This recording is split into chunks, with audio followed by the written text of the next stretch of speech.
আসসালামু আলাইকুম। আমার হাতে দেখতে পাচ্ছেন অনেকগুলো চার্জিং লজিক রয়েছে। তো এই চার্জিং লজিকে থাকা যে পোর্টগুলো রয়েছে, এই পোর্টের মধ্যে 5টি কানেকশন থাকে। তো এই 5টি কানেকশনের নাম কি, কিভাবে কাজ করে, মাত্র এই 1 মিনিটের ভিডিওতে দেখবেন। তো শিখে রাখুন, ইনশাল্লাহ ভবিষ্যতে অনেক কাজে লাগতে পারে।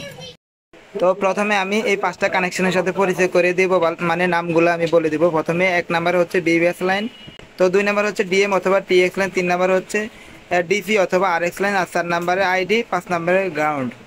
1 নাম্বার আর 5 নাম্বার লাইন চার্জিং এর জন্য line, BBS line, ground line, এই দুইটা লাইন নতুন করে বলার কিছু নেই। তো এখানে মোস্ট ইম্পর্টেন্ট লাইন হচ্ছে ডিএম লাইন ও ডিসি লাইন। তো এই দুইটি লাইন সরাসরি চার্জিং আইসি প্লাস সিপিইউতে গিয়েছে।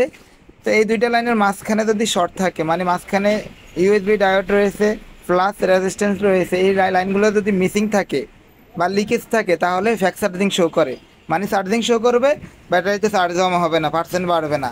তো সেই সময় দেখা যায় আমরা পোর্ট চেঞ্জ করি বা চার্জিং এসিতে কাজ করি, পুরো কেবল চেঞ্জ করি বা জাম্পার করি, তাতেও কাজ হয় না। অনেক সময় দেখা যায় লজিকটা চেঞ্জ করলে তখন কাজ হয়। তো মূলত সমস্যাটা হয়ে থাকে এই ডিএম লাইন অথবা ডিপি লাইনের মধ্যে।